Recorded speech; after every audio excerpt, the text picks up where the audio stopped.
మాంసాలు మీరమేషాలు లెక్క పెట్టకూడదు అన్న ఉద్దేశంతో ఖచ్చితంగా ఎస్ అని నేను చెప్పడం జరిగింది. అందుకని నాకు తెలిసినట్టు భాస్కరరావు గారు కూడా ఫోన్ చేసి ఇలా ఆహ్వానం వచ్చింది రమ్మంటారు, ఏం క్రాస్ చెక్ చేయాలి, పిలిచారు వెళ్ళటం అని చెప్పేసి 5 నిమిషాల్లోనే మా ఇంటికి వచ్చి ఉంటే ఒక మధు గారికి ఒక కాఫీ చేసి నేను వస్తున్నాను, మీరు బయలుదేరి వెళ్ళిపోయి అన్ని ఏర్పాట్లు చేసుకోవడం అనడం జరిగింది. ఇది ఒక బాధ్యతగా నేను ఫీల్ అవుతున్నాను. దీని మీద నాకు అవగాహన ఎంతో కొంత ఉన్నది. ఎందుకంటే నాకు మెడికల్గా నాకు ఎంతో మంది ఫ్రెండ్స్ ఉండబట్టి వాళ్ళ నుంచి తెలుసుకున్న విషయాలు ఇదో ఇప్పుడు కూడా ఈరోజు కూడా ఎన్నో విషయాలు నేర్చుకున్నాను, తెలుసుకున్నాను.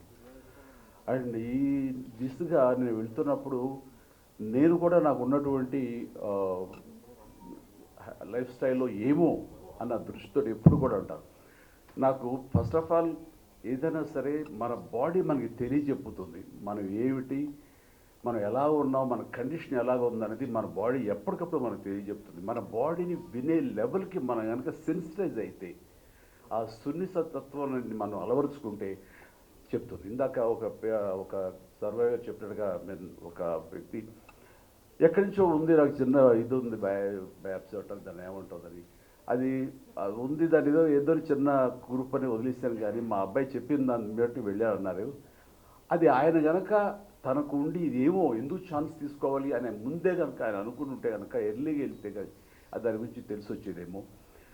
అండ్ అలాగా ప్రతిదీ నాకు కూడా ఏంటంటే ఈ అవగాహనతో చాలామందికి కామన్గా వచ్చే వాటిల్లో ఓరల్ క్యాన్సర్స్ కానివ్వండి, లంగ్ క్యాన్సర్ కానివ్వండి, లేకపోతే మనకి మగవాళ్ళగా అయితే కనుక ప్రోస్టేట్ కానివ్వండి, లేడీస్ అయితే ఇది బ్రెస్ట్ క్యాన్సర్ కానివ్వండి, ఇలాగే సర్విక్స్ కానివ్వండి, ఇలాగే గర్భాశయం క్యాన్సర్ కానివ్వండి, ఇలాంటివి ఎన్నో ఉన్నాయి. ఇవన్నీ బేసిక్గా తెలుసుకోవటానికి, టెస్ట్ చేయించుకోవడానికి మన చుట్టూ ఎన్నో ఉన్నాయి. మనకి ఆ అవగాహన ఉండాలి, మనకు ఆ పుష్ ఉండాలి. మనకు రాదులే, మనం చాలా ఆరోగ్యంగా ఉన్నాం అని అనుకోవటానికి లేదు. నేను కూడా నా లైఫ్ స్టైల్ చాలా ఆరోగ్యంగానే ఉంటాను, చాలా హెల్దీ హ్యాబిట్సే ఉంటాయి. ఏ జంక్ ఫుడ్ కానీ, డీప్ ఫ్రైడ్ ఫుడ్స్ కానీ ఏమి తినను, ఎక్సర్సైజ్ చేస్తాను, అన్ని రకాలుగా ఆరోగ్యంగా ఉన్నాను, బాగున్నాను కదా, నాకేంటి అనుకోకుండా ఎందుకు మనం చేయించుకోకూడదని ఫస్ట్ కోలన్ టెస్ట్ చేయించుకుని కొలనోస్కోపీ చేయించుకుంటే అక్కడ అనుకోకుండా పాలిప్స్ ఉన్నాయి. ఈ పాలిప్స్ అనేది మన ఎవరో ప్రెస్ వాళ్ళు గబుక్కుని దాన్ని రిమూవ్ చేసేసారు. నాకంటే కనుక అబ్బా క్యాన్సర్ నుంచి తప్పించుకున్నట్టు ఆ క్యాన్సర్ సర్వైవర్ అని నన్ను అన్నారు. అంటే ఆ రాసిన ఆ జర్నలిస్ట్కి అవగాహన లేదు. నేను అవి బయాప్సీలో అది మ్యాలిగ్నెంట్ అయి ఉండొచ్చు, లేదా బినైన్ అయి ఉండొచ్చు, ఎవరు అయి ఉండొచ్చు, అది ఏది కాకపోవచ్చు. అది సో 1% ఛాన్స్ కూడా తీసుకోకూడదని నేను తీసుకున్నందుకు అక్కడ ఆ పాలిప్స్ రిమూవ్ చేశారు. ఇప్పుడు క్లీన్ ఆఫ్టర్ మళ్ళీ 3-4 ఇయర్స్ తర్వాత మళ్ళీ వెళ్ళాల్సి వస్తే కనుక వెళతాను, చేయించుకుంటాను. అదేవిధంగా ప్రోస్టేట్ సంబంధించి పిఎస్ఏ టెస్టులు చేయించుకోవడం అనేది నేను రెగ్యులర్గా చేయించుకుంటూ ఉంటాను అనమాట. ఇది ఎందుకు చేయించుకున్నానంటే ఇంత హెల్తీగా ఉన్నాం కదా, మనకి ఏం ఉండదు అనే నిర్లక్ష్య ధోరణి ఎక్కువ మందికి క్యాన్సర్ వచ్చే అవకాశాలని వస్తున్నాయి. అందుకని ఆ ధోరణి ఉండకూడదు. ప్రతి ఒక్కరు ఏమో ఎక్కడి నుంచి ఏమొస్తుందో తెలియదు. ఎందుకంటే నా మిత్రుడు ఏ బ్యాడ్ హ్యాబిట్స్ లేవు, చిన్ననాటి మిత్రుడు.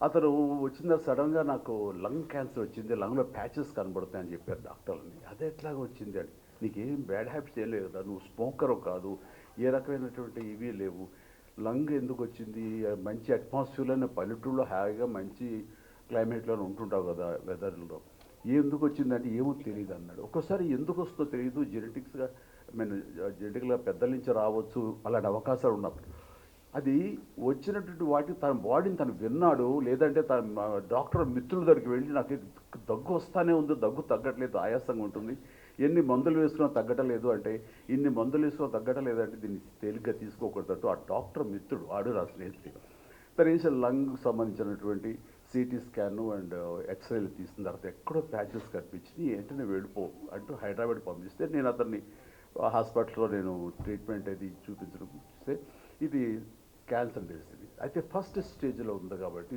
హీస్ నౌ ఆల్ రైట్, చాలా బాగుందని తగ్గిపోయింది. ఆ ప్యాచ్ స్మాల్ ప్యాచ్ అలాగే ఉండిపోయింది తప్ప అది పెరగటం కానీ ఏం లేదు లాస్ట్ గత 10 ఏళ్లలో. ఇట్లాగా మనం మన గురించి మన బాడీ ఏం చెప్తుందో వినాలి, దాన్ని నెగ్లెక్ట్ చేయకూడదు. నాకు రాదులే, నాకు ఉండదులే అనుకోవడానికి వీలు లేదు. ఈ రోజున మన హ్యాబిట్స్ మూలంగా వస్తుంది, మనకున్న వెదర్ కండిషన్స్ బట్టి వస్తుంది, మనకి పేరెంట్స్ నుంచి కూడా వచ్చే అవకాశాలు ఉంటాయి జెనెటికల్గా. సో ఏవైనా సరే 90% మనం తప్పించుకోవడానికి అవకాశాలు ఉన్నాయి. గర్ల్స్కి ఈ సర్వీకి సంబంధించినటువంటి క్యాన్సర్ ఎవరికి వస్తుంది మన ముఖద్వారానికి, గర్భాశయ ముఖద్వారానికి, అట్లాగే గర్భాశయానికి సంబంధించి కూడా వస్తుంది. సో 4-5 ఏళ్ల నుంచి 9-10 ఏళ్ళు అయితే 14 ఏళ్ల లోపు, 9 నుంచి 14 ఏళ్ల లోపు గర్ల్స్కి ముఖ్యంగా అందరికీ ఈ వ్యాక్సినేషన్ కనుక మనం ఇవ్వగలిగితే, హెచ్పివి కదండి, హెచ్పివిఏ హెచ్పివి వ్యాక్సినేషన్ ఇవ్వగలిగితే కనుక 100% వాళ్ళకి సర్వైకల్ క్యాన్సర్ వచ్చే అవకాశమే లేదంటారు. అట్లాగే మన ఇక్కడ ఇండియాలో సంబంధించి విమెన్కి వాళ్ళు ఎక్స్పోజ్ అయినా సరే, పెళ్ళైనా ఏవైనా సరే, ఒక 45 ఏళ్ల వరకు కూడా ఆ హెచ్పివి వ్యాక్సినేషన్ అనేది ఇవ్వండి, మంచిదే అని అంటున్నారు. అది తీసుకోవడం మూలంగా తప్పేం లేదు. సో దానికి కావాల్సిన యాంటీబాడీస్ తయారవుతాయని కూడా అంటున్నారు. కాబట్టి నేను సజెస్ట్ చేసేది ఏంటంటే 9 సంవత్సరాలు 10 సంవత్సరాల నుంచి 20, 30, 40 సంవత్సరాల వరకు కూడా గర్ల్స్ అనేది ఒక చిన్న ఆ వ్యాక్సినేషన్, హెచ్పివి అనే వ్యాక్సినేషన్ వేయించుకుంటే వాళ్ళకి ఈ సర్వైకల్ సంబంధించినటువంటి రాకుండా పోతుంది. అట్లాగే యూట్రస్ సంబంధించి లోపల ఇన్నర్ లైన్ కొంచెం థిక్న్ అయితే కనుక అది కూడా అల్ట్రాసౌండ్ ద్వారా తెలుస్తుంది అంటారు. అలాంటి ఫ్రీక్వెంట్గా చేయించుకోవడం మూలంగా ఆ ఈ గర్భాశయం సంబంధించి కూడా రాదు, అవాయిడ్ చేయొచ్చు అంటున్నారు. అట్లాగా నాకు సంబంధించి మాకు మరొక మిత్రులకు కూడా ఇట్లాగే ప్యాంక్రాటిక్ ఇది వచ్చిన తర్వాత మధు గారు ఉండుంటే కనుక అది చాలా ఇదిగా ఉండేదేమో, కొంచెం ఎక్కువ స్టేజ్కి వెళ్ళింది, అది కొంచెం సఫర్ అవుతున్నాడు అని అనిపిస్తుంది. తీసుకొచ్చి మధు గారికి చూపించాలి మరి. ఇట్లాగా ప్రతి దానికి కూడా మనకి అవాయిడ్ చేసి దాన్ని తప్పించుకునే అవకాశాలు ఉంటాయి ఎర్లీ డిటెక్షన్ చేస్తుంటే కనుక. అండ్ ఈ రోజుల్లో ఎన్ని ట్రీట్మెంట్ సంబంధించి ఎన్నో వచ్చింది. ఇప్పుడు గామా అది వచ్చింది కదండి, gamma knife, okay, gamma knife వచ్చింది. అలాగే ప్రోటాన్ కూడా వచ్చిందండి థెరపీ, చెన్నైలో ఉంది. నాకు తెలుసు, నేను రాకేష్ గారు అని, ఆయన చీఫ్ డాక్టర్ అక్కడ. సో మన చుట్టూ ఎలాంటి స్టేజ్లో సరే తగ్గించడానికి అవకాశాలు ఉన్నాయి. బట్ ఆ ఛాన్స్ కూడా తీసుకోకుండా ప్రతి ఒక్కళ్ళు వాళ్ళ లైఫ్ స్టైల్లో వాళ్ళు ఎలాంటివి అయితే మనకి ఓరల్ క్యాన్సర్కి కారణమైనటువంటి ధూమపానం కానివ్వండి, లేకపోతే ఈ తంబాకు ఇలాంటి చేయడం, ఇవన్నీ కూడా చేతిలో మనకు తెచ్చుకుంటూ అవుతుంది.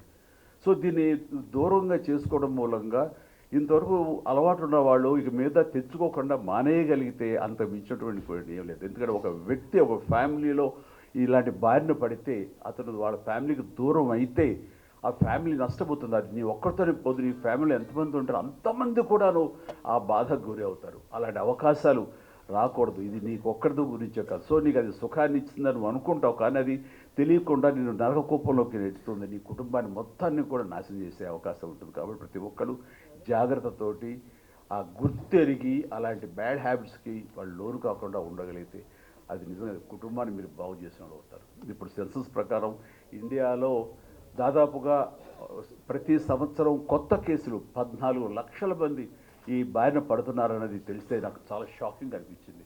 అంటే ఆ లెక్కను చూసుకుంటే ప్రతి రోజు 4,000 మంది, ప్రతి గంట 170 మంది, అలాగే ప్రతి నిమిషం 3 ఈ క్యాన్సర్ బారిన పడుతున్నారంటే కనుక ఎంత ప్రమాదకరంగా ఉందంటే 2040 వచ్చేసరికి దాదాపు 20 లక్షల మంది క్యాన్సర్ బారిన పడతారు.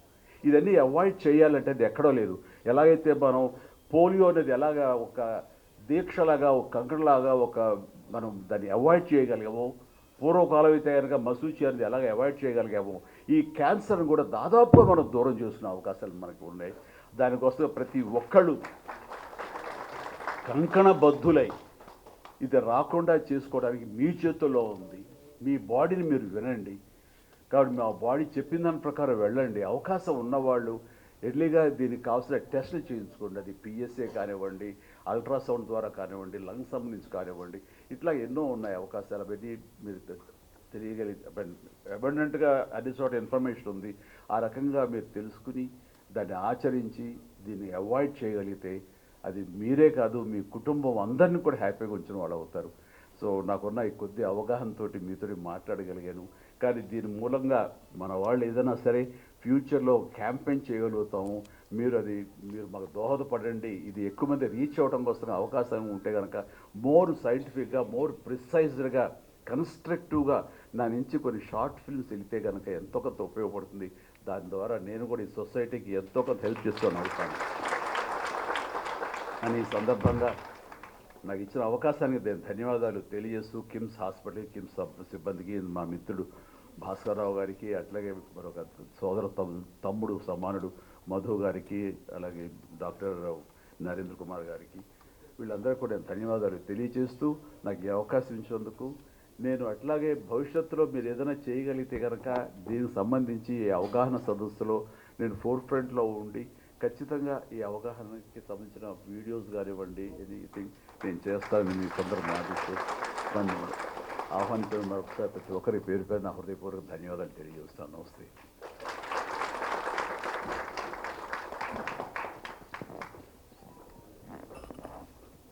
Thank you very very much sir. మేము ఎన్ని ఇంటర్వ్యూలు ఇచ్చినా, ఎన్ని రీల్స్ చేసినా మా మాట కన్నా మీ మాట ఎక్కువ ఇంపాక్ట్ ఉంటుంది. So thank you for fulfilling the purpose of the day with such impactful messages conveyed by you. I request all the dignitaries